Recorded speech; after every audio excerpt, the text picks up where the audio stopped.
What's up, everybody? Welcome to a joint episode of Lombardi Time Brews Live and Wisco Fanatics. We are here to talk about cutdown day as the Packers are whittling their way down to a 53-man roster. And I should say an initial 53-man roster because there is inevitably change to come. If you're here from LTB, you know me. I'm John. I'm the host of Lombardi Time Brews, but also joined today by Tyler here from Wisco Fanatics. What's up, Tyler? How you doing? Oh, another Tuesday. Glad I can represent the brand. Everybody else is busy with work or military or family engagements because football is not important enough to them, I guess. But I can hold down the fort. I know, like when we originally talked about this, it was a full-on round table, and now it's this is much more a romantic dinner that we have here instead. Right? I see you got the candle going in the background. I could light one, I guess. Yeah.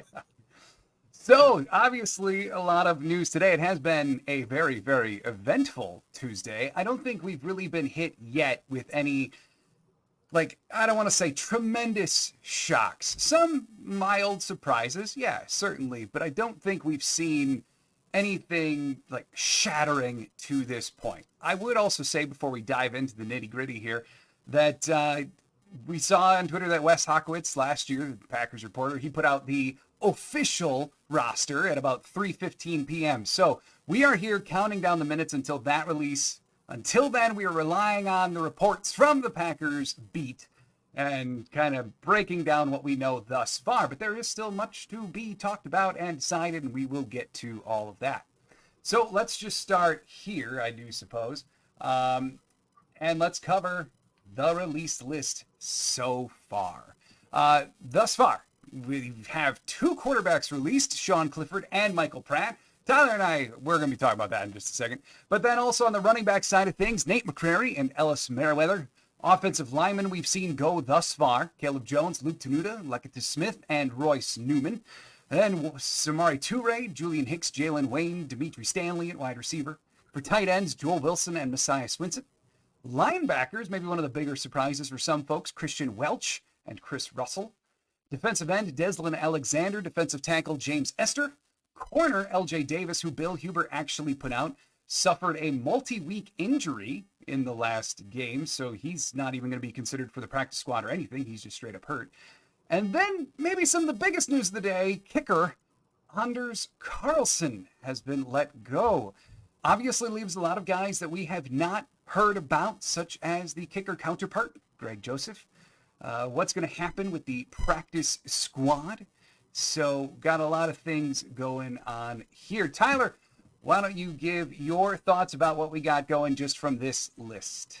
So we posted, we had kind of a running list keeping track up until about the last hour or so when the list got pretty big. But seeing overall the biggest conversation-inducing cuts that have become are the kicker and the two quarterbacks so far. And I'll throw in as maybe a bonus one is Samari Toure. But the question after the Packers acquired Malik Willis last night, something that you and I discussed that we were both a fan of, it's interesting to see. So we are both fans of the Malik Willis move. Clifford and Pratt both released today. I think it's honestly at this point a 50-50 flip a coin. Which one ends up back on the practice squad? Maybe they both do. Maybe neither of them do. I think all of those possibilities are in play, and none of them would surprise me. Yeah, I think that's a good way to say it. I do see the comments about my mic. Hopefully it's all better now. I unplugged it. I did that hard reset. But hopefully it's better. I really think you kind of hit the nail on, what are the big things yet, right? Quarterback, one of the biggest talking points for sure. Kicker, one of the biggest talking points for sure. Really, there are a number of decisions to be made yet. For instance, running backs. Are we going to see A.J. Dillon put on that IR? Keep in mind that the IR rules are different this year. Finally, the NFLPA and NFL came to agreement to change that they don't have to take up a 53-man roster spot to go on the IR anymore. So we might see that as an actual play for A.J. Dillon or even Marshawn Lloyd, as Rob Domofsky reported yesterday. He's expecting Lloyd to go on the IR with his hamstring injury. Then we've also got Grant Dubose. We've yet to hear about Dubose. Whether the Packers actively carry 7 wide receivers or not. And then the enigma to some folks, that is Tyler Davis. Is he an IR candidate? Is he going to be tight end 4? Do they keep Ben Sims? We ultimately don't know yet. Ben Sims has been informed that he's made the roster. Hey, there we go. Okay, well, that answers that one. So now it's just Tyler Davis at the tight end position. Also, the Packers have released fullback tight end Henry Pearson. Yeah. A couple that just happened. Yeah, I got to say, at least personally, when it comes to Pearson, I think the writing was on the wall. As much as the Packers, I think, like him, when they cut him early on in camp and then brought him back, generally a fairly strong indicator that you're not going to be on the 53. Maybe they like you enough for the practice squad, but if they're willing to let you go in the first week of August, chances are they're okay not having you in the first week of September. Yeah. The other one that I'll throw out there that was a big discussion for us on our post was Samori Toure. And there's a lot of people that were shocked by Samori Toure, or hoping that he finds his way back to the Packers, or hoping that he gets a job somewhere else, which I'm fine with. As far as Samori Toure is concerned, like, I hope nothing but the best for him. But as far as Packers fans are concerned, I don't know that I'm super in a rush to get Samori Toure back on the practice squad. Like, if he's back, I'm fine with it. But over the last year and a half, he's been passed up by Bo Melton, Malik Heath, and now Grant Dubose. I'm not in a super big rush to get Samori Toure back on the roster. Yeah, I feel very, very much the same way. I feel like we've seen that story. Like, really, when it comes to Toure, and I know some people are going to wildly disagree with this, but I just feel at this point, like, we've seen that story. What is there really yet to get? Plus, I mean, I would say, like, from observing training camp every day, Toure was one of the most inconsistent receivers on the team, even more so than some of the UDFAs like Stanley, Hicks, etc. Toure's hands have always been an issue, and even this year in camp continued to be an issue. So he's one guy very much like you, Tyler. I'm just in the camp of, like, we've kind of seen that experiment. I don't know what room there is left. Instead, for your practice squad, you could keep someone along the lines of Julian Hicks, a very promising UDFA out of Albany, or even Dimitri Stanley, a little bit more of a speedster. I think, do you play the potential rather than just kind of recycling the wheel again with Toure? So I'm there with you. I mean, we're living in a world where guys like Kadarius Toney are being cut, and Sterling Shepard. Like, I'm not in a super big rush. Right. Yeah. Like, if they need a vet presence at receiver, I do think they can do someone who can offer a little bit something more than Samori Toure. At the very least, on-field experience. Yeah, exactly. Like you said, like Sterling Shepard's been let go. Russell Gage has been let go. Like, I don't see Green Bay making a move in any way, shape, or form for wide receiver. Right. But if there's a break glass in case of emergency, we know someone who, like, has to come in and play, well, I think you're more likely to go grab one of them. I agree. So, how are you feeling about Grant Dubose? Like, what's your viewpoint on that? Should they keep a 7th wide receiver? Do you think he makes it to the practice squad? What's your thoughts on Dubose? So, I originally had Grant Dubose on my 53-man roster over Malik Heath after the Cleveland game. Okay. Then the Denver game happened, and all bets are off. Nobody knows what's happening at wide receivers 6 and 7. But watching Grant Dubose specifically, obviously Malik Heath had the experience from last year, but watching Grant Dubose specifically, I think he showed, especially in the Denver game, when he wasn't making as many pass catches, that he is capable of being a special teams contributor. And that, I think, is something that could get him on the roster and maybe potentially roster 7 wide receivers, at least initially, and then seeing what they do from there. Well, and I will say, too, like, even going beyond teams, he's even gotten praise from some on the coaching staff of, for a guy with high-tier athletic traits, he's more than willing to mix it up as a run blocker and has proven competent there in the limited preseason slate that we've seen Dubose in. So, and all of that kind of stuff, like contributing on teams, being a capable run blocker, and having lottery ticket athleticism is generally who they would love to keep at wide receiver 6. Maybe this year even 7. I mean, there was even one year in Brian Gutekunst's history, I think it was his first year as GM, where Gut held on to 8 wide receivers. Mm-hmm. And he had 7, I think, as recently as like 2021 off the top of my 21, head. yeah, 2020, 21 or 22. yeah, one of those years in there. So, like, it's not a foreign concept for Gut to hang on to that many receivers. I would just kind of be surprised given the fact that the Packers are I think you could make the argument of like deeper team this year than we've seen probably over the last half decade. So, I mean, and if you're cutting guys like Christian Welch, who I think a lot of people thought stood a good chance to make it and did basically as much as you can humanly do to make a team in a preseason, like, I don't know what more he could have done. Yeah. So, like, if you're cutting those kinds of guys for the sake of a 7th receiver, it makes a pretty loud statement, I'd say. I think if you're cutting Christian Welch, I think this is one of the conversations you could have is if the Packers are going to keep 7 wide receivers and you're looking at, your 51, 52, 53, your last 3 guys making the roster, and you're looking at it saying, okay, is Christian Welch more likely to be claimed or is Grant Dubose more likely to be claimed? And these are the conversations that Brian Gutekunst has probably been having all morning. Yeah, and frankly, I've never thought of the head-to-head of those two, like comparing that in a direct route. But I think it's a very interesting thought. I'd have to ruminate on that for a bit.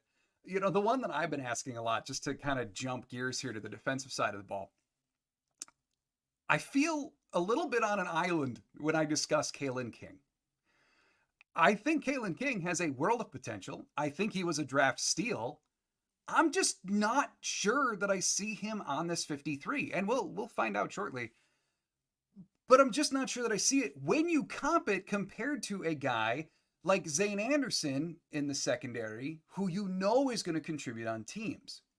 So my thinking with Kalen King, before I have you give your thoughts here, is realistically, any time that Keyshawn Nixon has been sat in preseason, the Packers have input Javon Bullard at slot and then put in Evan Williams at safety, which means practically in a game, that's probably what they're going to do. So that means Kalen King truly on the depth chart is slot 3. And we also know that he's exhibited, besides like delivering a few big hits and forcing a fumble, he's had some tackling difficulties. Mm-hmm. Plus, he hasn't had a huge impact on teams. So when you put all of that together, like you've got a 7th round pick who's slot 3 and not really a team's contributor, take away the name, take away the reputation, all the hype and like all that stuff, that's generally not a guy who's going to make your team. And I feel very alone on that logic train the last couple of weeks, but I think Zane Anderson might stick over him. So I'm with you on Kalen King part of it specifically. And our consensus roster for the 4 of us had similarly. We had Kalen King. He was one of the first 3 left off. So he's essentially one of 54, 55, or 56, if you're looking at it that way. Right. He was one of the first guys left off of our roster. I'm more willing to take the chance that a 7th round rookie falls through the cracks because a team isn't willing to jump ahead and be like, hey, he was really good in 2022. Right. But he hasn't been good in 23 or the beginning of 24, and letting that slip through and letting him end on the practice squad versus say a Corey Ballantyne. Yeah. If Ballantyne were to be released, I would be very worried that he would be claimed because of how long or like how well he played for the last stretch of last season in the NFL. Right. And I kind of lump Robert Rochelle in that category as well. Now, I have Ballantyne ahead of Rochelle. I think Rochelle ultimately doesn't make it, but I kind of look at them in that same tier of like, these are guys who don't have a lot of name recognition, but those are NFL players. Someone, if you let go of a Corey Ballantyne, especially as the season progresses and injuries come up and stuff like that, someone is going to sign Corey Ballantyne to do something. And I think that especially given how he was in mop-up duty last year, injury fill-in, I think he's a guy that finds himself on the roster over a guy like Kalen King. So just to catch up, I do see one here that looks official now as being reported. Looks like offensive lineman Donovan Jennings is off the roster. He's been let go. And I think that makes it official. I think he was the last one. Actually, Raylan Goforth. We haven't heard about Goforth yet. But it looks as though the streak of having a UDFA on the initial 53 for 19 consecutive years is coming to an end. Looks like this is the year that's going to break it.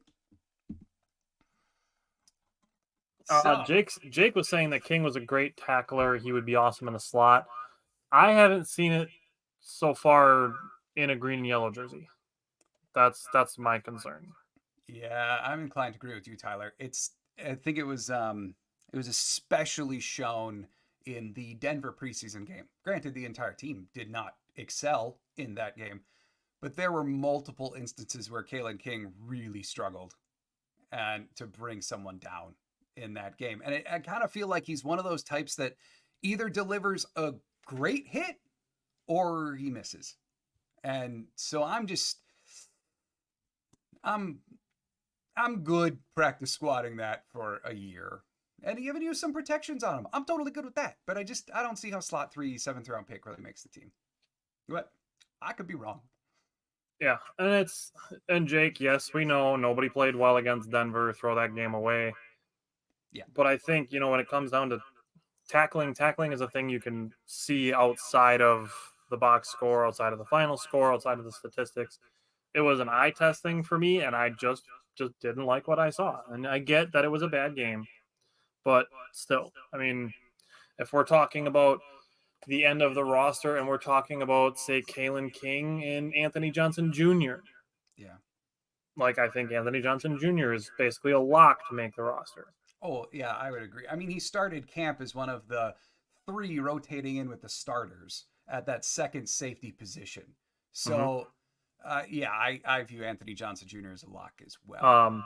I do, going back to your original point on the cornerbacks with talking about Keyshawn Nixon and them using Bullard in the slot, we are actually doing tonight, 8 o'clock if you're free. Tonight we are doing our stat projection episode, and I think you're going to see reflected in our stats on guys like Keyshawn Nixon and Javon Bullard that we feel pretty similarly as well, that if Keyshawn Nixon's not on the field, that they can put Bullard and Evan Williams on the field at the same time, and their play has dictated that be necessary. Yes. Because of how well they've played. So I'm not trying to force another corner onto the field just for the sake of having another corner on the field. If a safety that you have can play the slot just as well, if not better, and you have another safety that can step in behind that safety to play safety well. I think that's one of the luxuries of having Bullard on the team is, like you said, you don't have to force a corner in now. And I think I won't be shocked at all if pretty soon, especially regular viewers of my channel know that I'm not entirely sold on Keyshawn Nixon being the best slot corner in the world. So with Bullard and kind of the ascension of Evan Williams, if he's able to keep that going, all of a sudden you could be looking at a beginning of a best 5 conversation, much like the offensive line, of are you truly better suited by having Bullard in the slot and Evan Williams at safety as opposed to Nixon in the slot and some kind of rotation of Bullard and Williams at safety? I think there's soon going to be a real conversation to be had about that. Mm-hmm. Jake said the Packers aren't deep at corner. He said he doesn't think he's going to make the roster, but he could see it. I could see it too. And I'm not saying that I want him gone. If he doesn't make the initial 53, he's going to be on the practice squad. Oh, for sure. And I even said, in my roster projection video, that he's guy 54. He was my toughest one. If I had one more spot, I'd give it to the corner with promise. It's just he was the number way that 50, 56 for us. Okay. Yeah. He's right there for sure. Let's see. I just want to catch up on a couple comments. Let's see. Dave saying it's official. The 53 has been submitted to the league. All right. We will find out soon. And then let's see. Oh, I suppose we could talk about this, huh? Jacob saying, I thought Carlson was going to be kept another season. Me too, Jacob. I did too. I've been saying all along, the way Carlson kicks is very unnerving for me. It just doesn't look comfortable for a human to do what Anders is doing. It just doesn't look comfortable from a technique standpoint.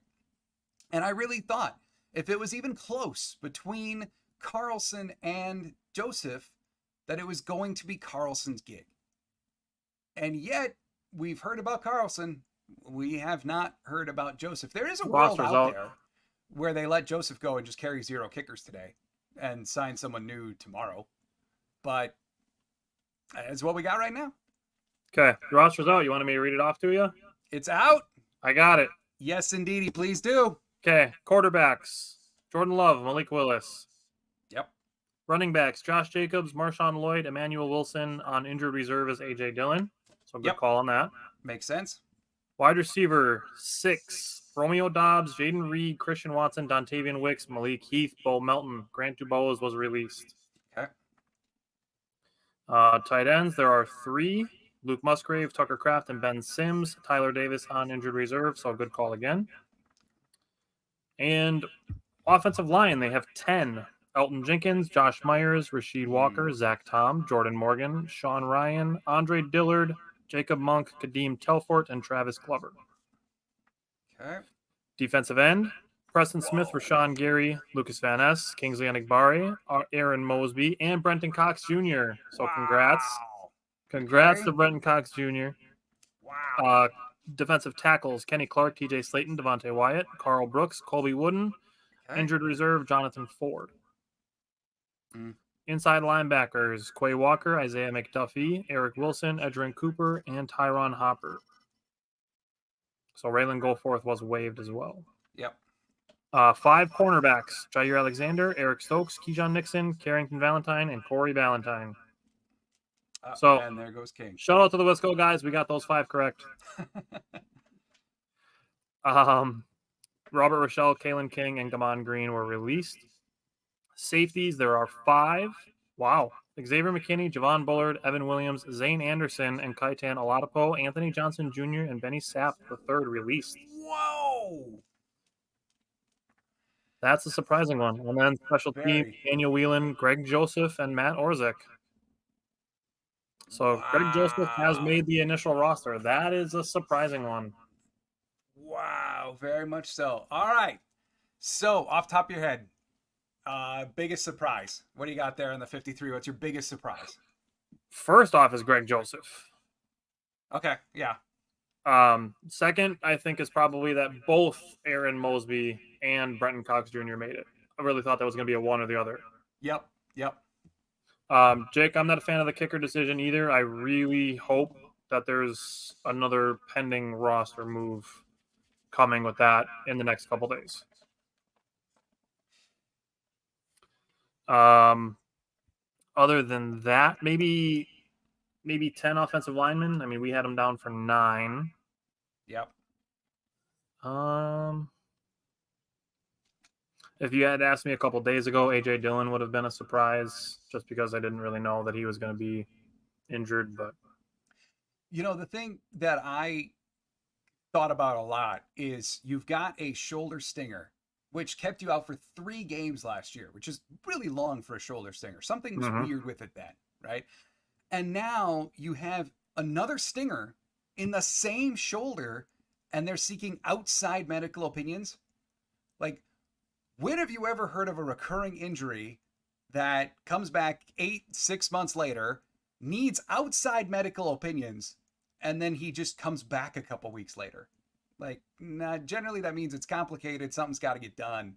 And that's kind of where I was feeling like Dillon, his whole situation feels not ideal for A.J. Dillon's chances. It's A, Josh Jacobs season, and B, it's Emmanuel Wilson season, because I don't think we've seen enough healthy Marshawn Lloyd to really feel that he's got a chokehold on the running back 2 position. Yeah, I would agree with that. Especially probably first. I mean, Dillon has to be out a minimum of 4 weeks with the IR rules. So even if he was one of the ones designated to return, he's still going to be out all of September at a minimum. Yep. So then you're really looking at Emmanuel Wilson being RB2, because Marshawn Lloyd we've seen for 4 practices. I think off the top of my head, I think he was only there because at first it was like the hip and he had, I think it was a hip injury. And then he came back for like a week, and then it was the pulled hamstring. So he's not going to be near ready right away unless it's like 2 carries or something kind of sporadic like that. So let's just let's rip our way down position by position and just go through this now that it's out. My thoughts first of all on quarterback. Jordan Love, Malik Willis. Yeah, that's yep. I feel so much better about Jordan Love and Malik Willis than I do about Jordan Love and Sean Clifford or Michael Pratt. Yeah. Well, and I will say too, I mean, like Huber reporting that in terms of the practice squad formulation, it looks as though they're going to be asking Sean Clifford back to be the practice squad QB and not Michael Pratt. Maybe they ask both back, but that would just be weird. But There's no scenario involving the two of them that surprises me, whether they're so. both back, one or the other is back, or neither are back. None of them would surprise me. And I know like some people are really, really frustrated about you're seriously going to bring back Sean Clifford. Like you traded for Malik Willis. You got Pratt. Like there's a whole Pratt pack out there that really wants Michael Pratt. And like from my standpoint, I think all the reasoning makes sense because as Huber reported, they're looking at asking Clifford back onto the practice squad to basically serve as the de facto QB2 for the first month of the season while Malik Willis actually learns a new playbook. And the question for me has been kind of evolving throughout camp of realistically, if the Packers needed to pick one of Pratt or Clifford to come in because Love rolls an ankle and needs to miss a quarter or something like that, who do you trust to come in, know the plays, hopefully hand the ball off a lot, and ultimately just survive? And realistically at this point, that's much more Clifford than it is Pratt. Probably Clifford, yeah. You know, so to bring Clifford back on the squad to be that guy, I think does make a lot of sense. So I wanted to address, Ron asked, surprised only 5 cornerbacks and 6 defensive ends. Ron, a conversation that John and I just had right before the roster came out was that we're not going to be surprised if Javon Bullard plays a decent amount of slot, quote unquote, cornerback. Mm-hmm. So yeah, that's a factor. I think it's coming for sure. Just to answer a couple other here, because this is one immediate thought, right? The waiver wire claim watch. Dubose, Anthony Johnson Jr., Kalen King, Christian Welch. You got anyone that you would add to that? Because I think that actually summarizes it pretty well off the top of my head. Like those are the maybe add Pratt to it, but whole league passed on him 7 times. I mean, for questions that people were asking us, maybe Samori Toure, maybe Caleb Jones. I mean, you're getting real deep into it to wonder if these guys are actually going to be waiver claimed. Yeah. And one, I was just reading this morning, the last waiver claim, even though we have panic every year, the last one that actually was done was Taysom Hill. So it's been a minute since the Packers have actually had one of their guys claimed. Now, in terms of who to be watching for this year, I would say that list, Dubose, Anthony Johnson Jr., Kalen King, Christian Welch, those are probably the ones that most come to mind for me. Let's see. I just do see a couple comments here. Ron saying Dylan is on IR all year. Yeah. So, okay. So that means really, Dylan and Davis are both on season-ending IR. The only one that's been designated to return so far is Jonathan Ford. Wow. Tyler Davis is a little surprising on that as well. Yeah, right. Here's the thing that gets me with Tyler Davis. I don't know what injury he has. Like, I have not seen, like, Dylan, we know it's the stinger. Is he still, like, there's no way it can still be ACL, right? No. So technically right now, they announced him as out from the Baltimore game because of a shoulder injury. But I have not seen a single reporter ask LaFleur what's up with that shoulder, or like, what is the diagnosis? What's a timeline? It has been radio silence on Tyler Davis and his shoulder. But if he's on season-ending IR, it ain't good. But I don't know any specifics from there. Taylor asked a good question. Taylor asked if we would trade for Samaje Perine from Denver. I think it's a maybe. I'd more wait for see if he gets released and then try to pick him up. Well, I think they announced that they are releasing him. I feel like I saw that this morning, but I may be They wrong. were shopping him to try to trade him, but then if they couldn't find a deal for him, they were going to release him. Okay. I think I don't know. I think they're probably okay. I mean, they've got their bell cow in Jacobs, right? Then we've got Marshawn Lloyd, who you would hope as the season would progress would get more active and, you know, act like a third round pick and get going. And he did show flashes of that in camp when he was there for that very brief time. And then you've got Wilson, who is very much a known quantity to you, but you hope that he continues to improve in the areas that you've asked him to. Um, I don't know. I just don't see them making an outward call for a running back of all positions. I see that being more likely at kicker, at offensive line, if Domofsky's reporting is to be believed about how they're uncomfortable with their swing tackle situation as of right now. I think that those would be much more likely phone calls that Brian Gutekunst is trying to make right now. Yeah, go ahead. I was just kind of thinking along the same lines, like trying to think of other positions where they would maybe add somebody. Cody said people wouldn't care about Jones if he wasn't the size of Ogden. Yeah. The thing with Caleb Jones, like they've carried him for 2 years, and I have had very, very high hopes of Caleb Jones. But at camp this year, it became really clear once he came back that the things that you would hope that he would improve on year over year just have never gotten better. And I mean, like, it was so clear. Like, even going against the threes when he was playing left tackle, for instance, anytime that they would run a screen to his side or ask him to advance to a second level, granted, like, that's not really what he should be doing at his size, but still, that's kind of a necessary component of the LaFleurian offense. He just wouldn't get there. Or in one-on-ones, anytime that he would go against like an Aaron Mosby type of smaller, speedier edge rusher, if Jones actually got his hands on him, the rep was done. But if Jones didn't get his hands on him, it was a sack. So this every is time. Apparently AJ Dillon's injury is being classified as a neck injury. Yeah, okay. That's now you just start to hope that he's okay. Yeah. Prince asked the question. Frank Gore Jr. cut. Some liked him in the draft. Outside running back being brought in wouldn't surprise. Yeah, I mean, if it's a younger one, I could maybe get with that. Let me throw one out. Jr. I could even throw two out that the Vikings released, surprisingly, not Myles Gaskin, but two that the Vikings released that were in last year's draft were Dwayne McBride and Mo Ibrahim. Oh. Dwayne McBride was a surprising one. Ibrahim was kind of a fringe guy last year already, but I would think Dwayne McBride was somebody that they would be more interested in keeping. Yes, Jake, AJ Dillon's done for the season. Yeah.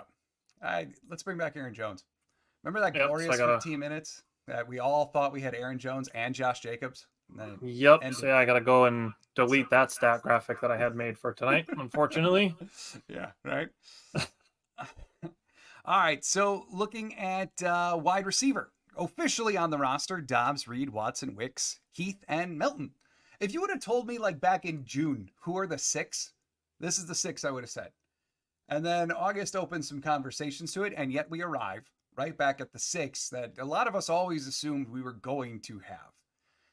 It is a little surprising that Dubose got released in my mind, but yet, were they really going to carry seven? Like, I keep on getting tripped up on that with the depth that they've got at other spots. And we've talked about it too, you know, when we talked about Samori Toure, about the other options that are out there. Like, if somebody needs a wide receiver, like, are they going to claim a 7th round project and Grant Dubose versus claiming a guy, like you said, like Russell Gage is a great example.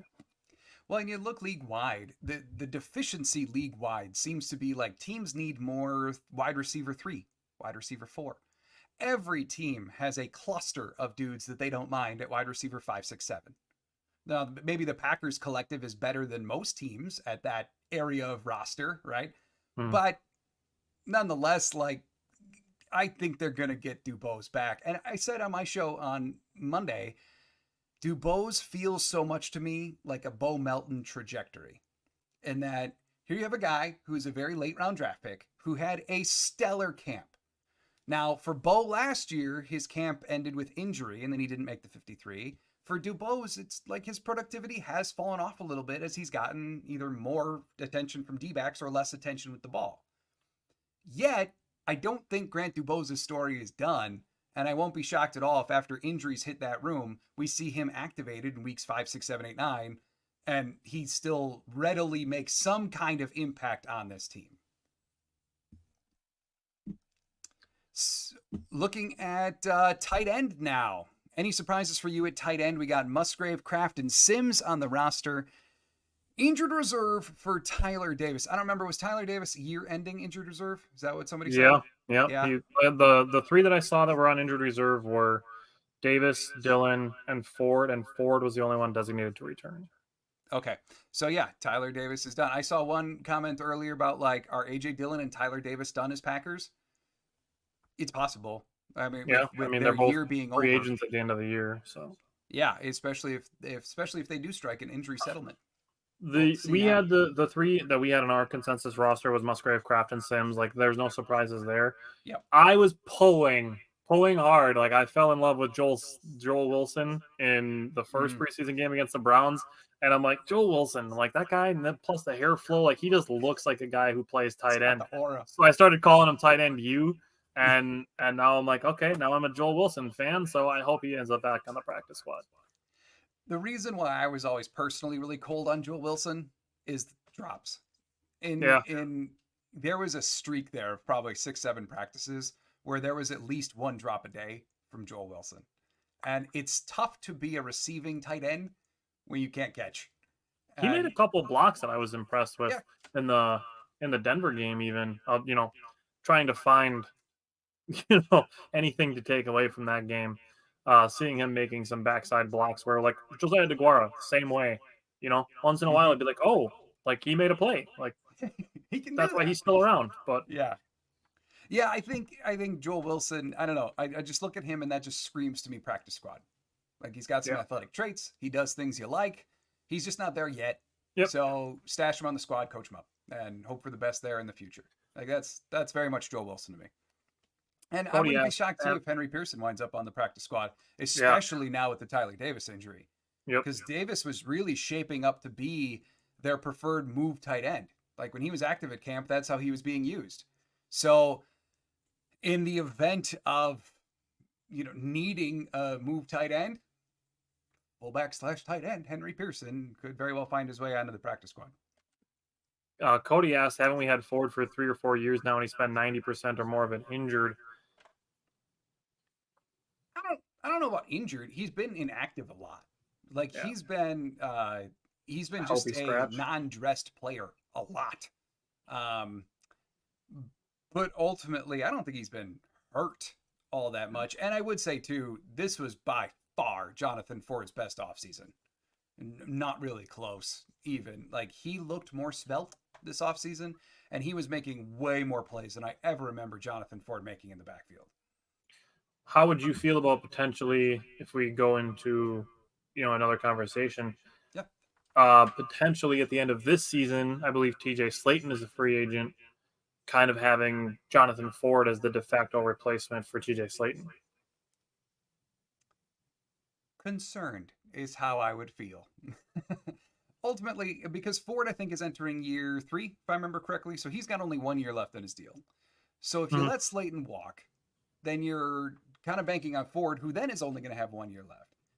Plus, too, I get really nervous. I mean, Slayton has a longer track record of success versus Jonathan Ford, who we've seen be impactful now for 4 weeks. I would need to see a lot more out of Jonathan Ford before I'm comfortable ascending him to a TJ Slayton-esque role.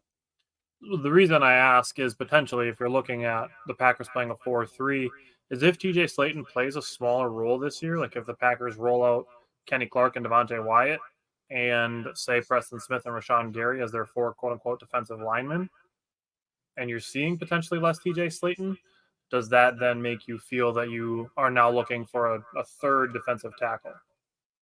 Yeah. Maybe, I mean, TJ Slayton has shown more prowess in pass rushing Hmm. than Jonathan Ford has, even after Ford's development this summer. That's one place that Slayton has really gotten better each and every year of his career. So Ford would have to continue to make strides in that area for me. And plus, it looks like we're not going to see as big of a drop off at the defensive tackle position for TJ Slayton as maybe we expected. Because from like through the first couple preseason games, he's been out there regularly on early downs and in camp, and it looks like he's going to be in a full blown rotation with Wyatt, not taking a seat to Wyatt, like kind of some of us expected in the new D. Yeah, it's a bummer to see Ford hurt. Um, I suppose last thing on the offensive side of the ball is the offensive line. Mm. I don't know. Does anything really shock you there? On the O line, Yeah, I mean, the addition of like I thought maybe they would get rid of Glover just because like Goot's shown if he's going to get rid of a late round draft pick, a lot of time it's O line. Glover was our Plus, number 55. yeah. Plus, I mean, like Glover, he's just very much looked like a developmental prospect on the line. Like you see all the traits, but there's also been some pretty rough performances from Glover as well. I think keeping him around, he probably is this year's Caleb Jones. Like we're not going to see Glover active all that often. He's going to be a healthy scratch pretty often, but they're essentially going to redshirt him because they like his potential. The question that I have on the line is how long is Kadeem Telford going to be sticking around?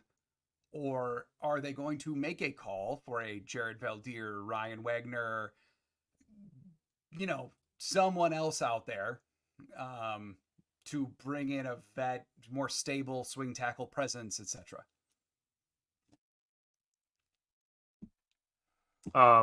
Captain Kettle said Anderson making it over Johnson Jr. is a shock to me. I think that comes down to special teams. I would agree with that for sure. Yeah. Um, Ultimately, like for me, I am really surprised. Like Anthony Johnson Jr. to start camp was rotating with Bullard and Williams. Like he was getting one snaps a lot throughout the first portion of camp. And even now, like he still was routinely with the twos. I don't know as if he ever played lower than with the twos at safety. So to see him go is very surprising to me. Zane, I think, does make it because of special teams and really not much else. Let's see. So defensive ends. Yes. This is a bit of a surprise. Yep. I What are your agree. thoughts on defensive end? This was when you first asked off the initial roster. It's like seeing Mosby and Brenton Cox Jr. make it. I thought that was almost exclusively an either or situation and not both. Yeah, I even like I predicted neither. Just because I mean, like realistically, not that many of them contribute on teams. Like Brenton Cox Jr. doesn't do teams really. And plus, at a 4-3, like you can get by with fewer ends. And so let's say if you would have had on your 53 Rashawn, Preston, LVN, and Enigbare, and then like a Brenton Cox Jr., who when you need additional depth, you just elevate from the squad, you can easily get by. But they went the opposite end of the extreme on this, and they want all the edge rushers apparently. I wonder if there's maybe not a possibility that Enigbare is going to start the season on a snap count, even though he's not going to have an injury designation. Maybe. I mean, yeah, it's possible. I think there's just so much unknown with Enigbare. Like, what happened? All this, you had a torn ACL, and then you didn't, and you came back, and it looked like this miracle thing. Like, they've never really revealed tremendous details there, and they're not obligated to. But he's been full go in camp. It's not like they've been rationing his snaps in camp at all. So are they suddenly going to do that in games? The whole situation is just miraculous and puzzling all in one. And I don't really know what to do there. It's part of the reason I thought they were good with 4 because he's back. Like he's healthy. He's good somehow. Maybe it's partially torn and they're just not saying. I don't know. Find out, I guess. Right? That may reveal itself in a couple weeks. Right? But Peter said, I guess Zane Anderson is real after all. Yeah, I saw what Anthony Johnson Jr. even said that. I think someone else said. Like, that's good to know that AJJ is keeping his sense of humor about him throughout all of this. I'm just very surprised. I think Brenton Cox Jr. has great potential. I think Aaron Mosby was a fantastic camp story who truly, like, in one-on-ones, he popped off a lot. Obviously, against Baltimore, he had a great game. So, like, there's certainly reason to be optimistic about both of those guys. The question more so that I have is in a 4-3 defense, when you've already got four guys that are a full tier or two above these two, what do you do with these two? Hey, man, I understand keeping five because then you can do more rotations. But realistically, like Rashawn Gary, he's not that much of a rotation guy. Preston Smith and LVN, they will rotate. And then you've got Enagbare. If you would have kept five, then okay, you do have someone to rotate in with Rashawn and Enagbare. Six? I mean, like you said, maybe one isn't going to dress, but what do you do with these guys? Because it's not like Let me throw one thought out that I'm having, and it's on kickoff coverage. Okay. Do you put one of them closer to the sideline and say, treat it like you're rushing an edge around a tight end? Because a lot of teams are going to use, tight end linebacker types as their blockers for kick returns. So you throw one of them out there on the end and say, bend to the edge like you're trying to rush a passer, but instead you're rushing a kick returner. Yeah, maybe. If we're really trying to figure out what they're doing with all of them, I mean, might as well break out the theories, right? I mean, like, I guess it's just we haven't necessarily seen that yet from what they've done in practice. So, sure, it can make some sense. It's just we don't have reason to believe that is what they're going to do yet. Mm-hmm. So, Michael raising the possibility maybe Mosby can play middle linebacker too. He'd be really big. Yeah, he would. I mean, he is smaller compared to the other edges on the Packers. I think he's even smaller than Brenton Cox Jr. He's 6'3", 250. Maybe. My question is, are they going to try to have him in the Christian Welch linebacker special teams role?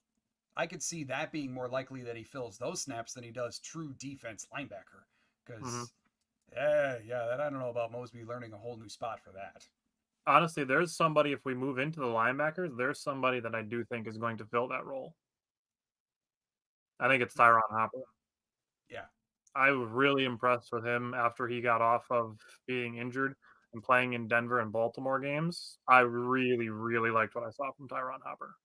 Yeah, I think ultimately, like, it hasn't been perfect, but he certainly over the last two preseason games has been one of the standout performers, along with Christian Welch. Yeah. I think, in terms of Hopper, there is still a lot to learn there. But I think what he has proven over the last 2 weeks is that he will readily be a contributor when called upon this year, or they can survive with playing him. Which, following the draft, like, I know he had higher draft status, but just going back and watching, there were kind of some real questions about, like, all right, he's very much a developmental piece. What can he do right now that's good enough? Because in college, he wasn't the best tackler. He wasn't the best in coverage. What do you do with that guy in what should be a completely revamped defense? And I think he's at least, proven in the last 2 weeks, at the very least, he's going to be a Blake Martinez type that is going to bring down what comes near him. And you can survive with that if you need to. AJ Hawk did for a long time. Yeah, right. Yeah, I mean, he was kind of just wasn't near to the line of scrimmage as you wanted it to be. Yeah. Just stick him closer to the line. Which is the same thing with Blake Martinez, so that's fair. Yeah, what's the problem? Dave said, Gebels, go ahead. Gebels pointing out Jeff's defense needs constantly fresh legs. Guess that was a point of emphasis. Also possible they think they can slip them by cutting them later once rosters settle. Yeah, very much so. The only thing that I would say is on this roster, I don't, unless you're really looking at D end and keeping 6, I don't see some of the traditional Brian Gutekunst gamesmanship that we've seen in the past of not having a long snapper on the roster for today and then signing someone back in 2 days. Or, like every spot here is filled.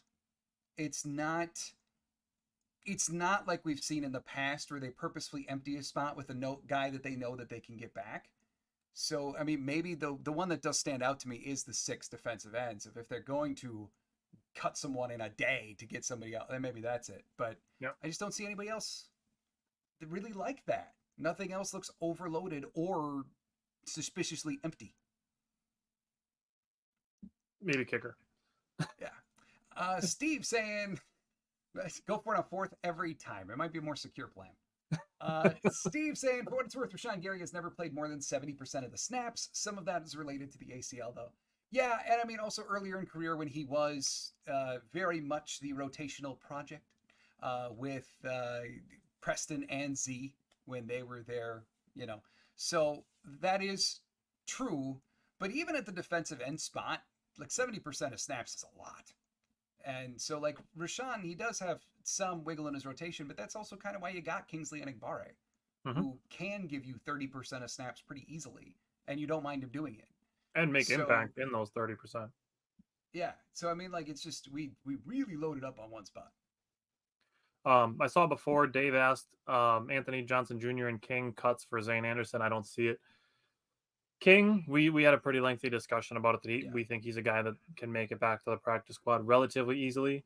Anthony Johnson Jr. was a surprise, but I think similarly, you're talking super late round draft picks. Everybody's got them. So there's that.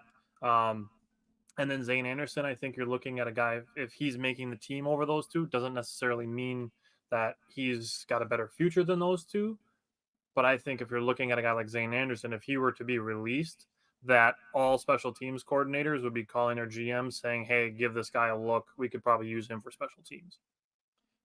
Yeah. And I would just add that it is a little bit more surprising from the standpoint of, like, Anthony Johnson Jr. was a teams contributor.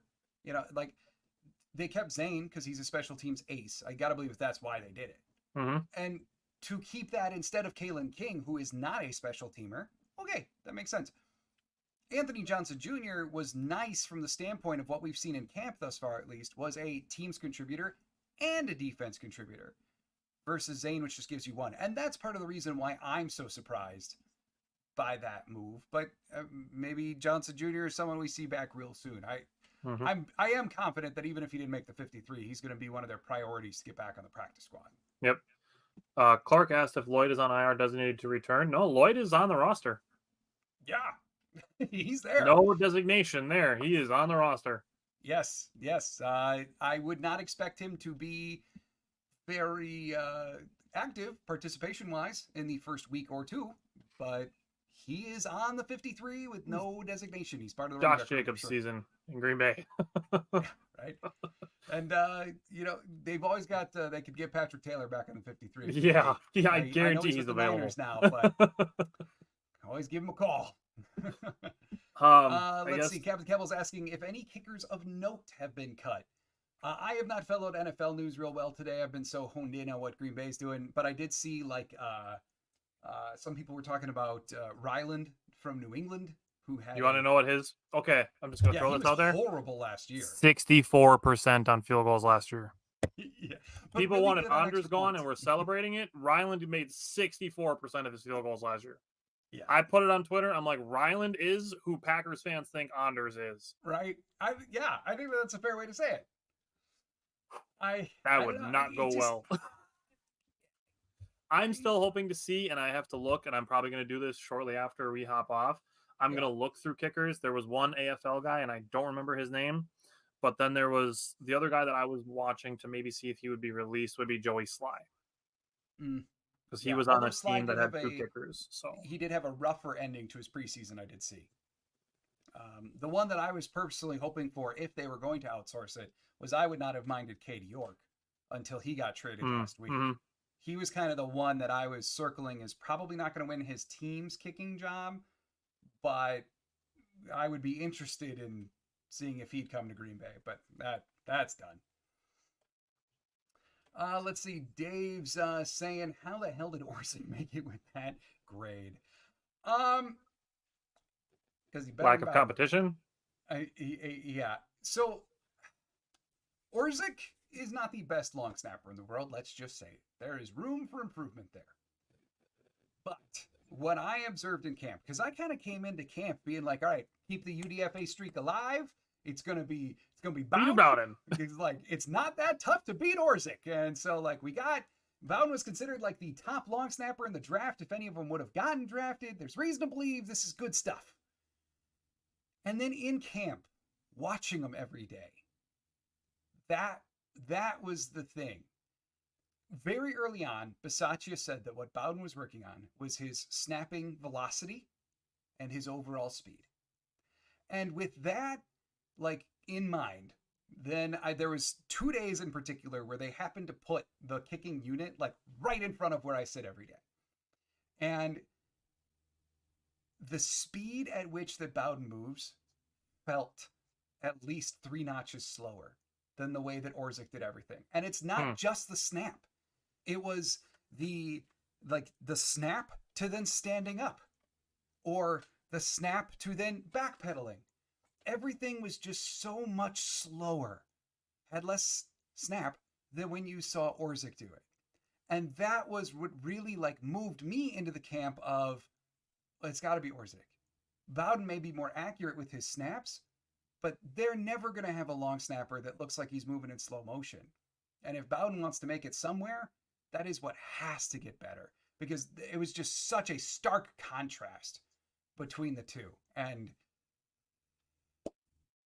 here we have Orsic. This is what we have. Yeah. Steve asked, completely a hypothetical question and not a serious thought. What type of draft capital would be too much to get a capable kicker here? Would you trade a 5th-round pick for a kicker? Woof. No. Not unless you're getting somebody who is like one of the best in the game. Like obviously the Ravens aren't trading you Justin Tucker, and the Bengals aren't trading you Evan McPherson, and right. You're not getting Kaimi Fairbairn or Youngwei Koo or anything like that. But to get a kicker that somebody's willing to trade you, no, I'm not trading a 5th-rounder.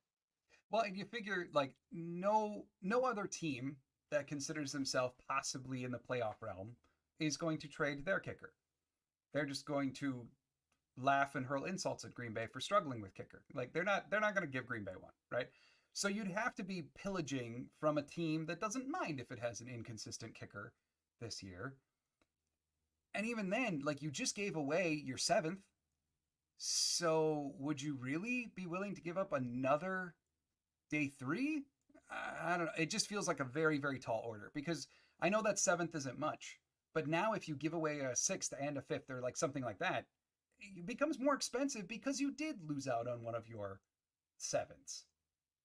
So Yeah, I don't know. I'd rather just hold the door open for anybody who wants to come try out. Yeah, right. I see that being a lot more likely, So that does take us to the final position, really. I think we talked about everything else of specialists. And that's that. I mean, so that wraps up the roster. So we should get jumping pretty soon. But just Tyler, why don't you give your overall summary here? Wrap it all up. What is shocking to you? What do you see the team doing next? What are you skeptical of at this juncture? Wrap it all up. Well, I'll say the biggest shock is Brenton Cox and Aaron Mosby both making it, as well as Greg Joseph. And I think as far as the Packers, and I'm going to go do the same, I'm going to go look for what's out there at kicker. Yeah. Because I thought Anders Carlson was better than Greg Joseph in the preseason. Not that it was a race to the top. It was a much more of a race to the middle. And neither of them could get to the middle of what we wanted for production from kickers.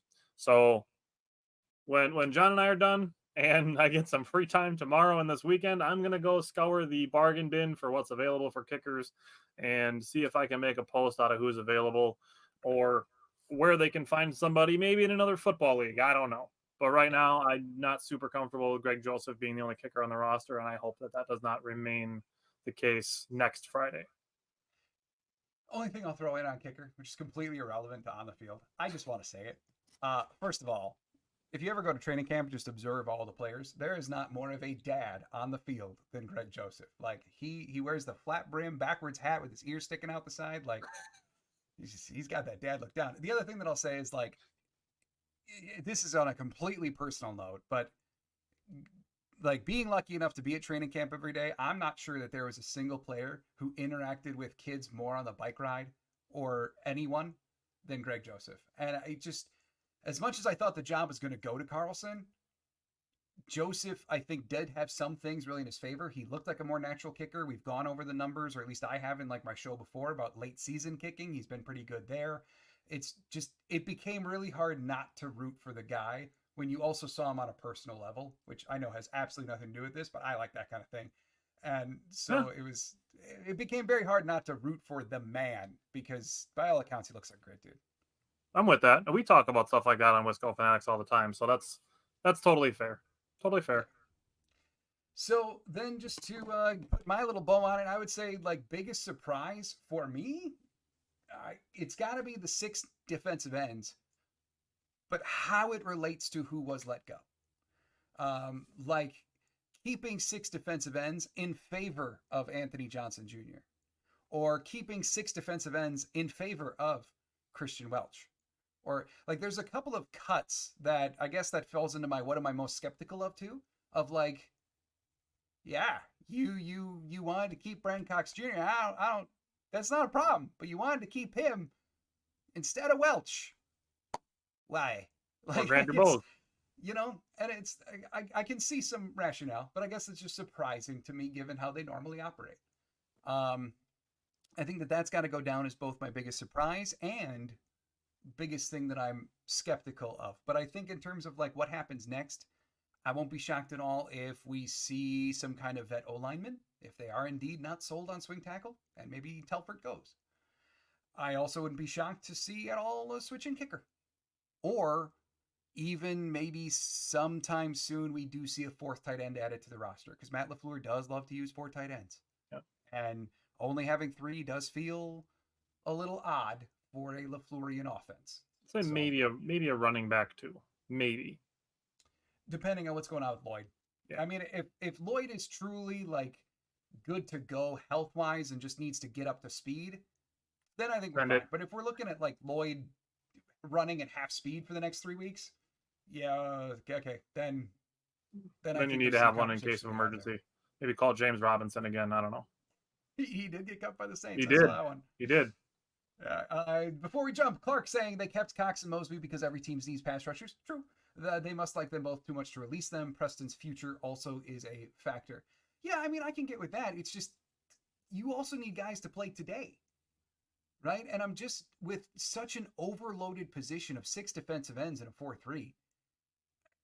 For sure, one of those guys isn't going to dress on game day. And I think that that's my thing is you're not just keeping one that I could have seen, but you're actively keeping 2 spots for guys that I don't know how much they're going to do in the early portion of the season. And that just feels surprising for the other slate of moves that they made, which are much more immediately focused. So, all right, you got anything else? I don't think so. Join us tonight if you want. We're doing some stat projections. Some of these cuts are going to affect them a little bit, but tonight at 8 o'clock, we're going to be live doing our stat projection reveals. So join us for that as well. Yes, definitely. Go support Wisco Fanatics if you're here from LTB. And if you're here from Wisco Fanatics, support LBTB. I'm not afraid to sounds okay, I guess. But thank you, everybody, for being here. Been a lot of fun. Tyler, thank you so much for joining me. It's been fun to go through the roster. You're going to see me next tomorrow on LTB. I'm going to put out a video, a pre-recorded one, not going to go live. But I'm going to dive into just my thoughts after I digest this a little bit and see if there's any moves made tomorrow morning or anything. Just my thoughts on the 53. And then Friday, the return of the traditional structure of LTB Live, where I walk in with no plan and just sit here for y'all and just chat about anything you bring up about the Green Bay Packers. So thank you so much for joining me. Tyler, thank you for joining us here as well. And as always, it's time to go. And as always, go Pack, go.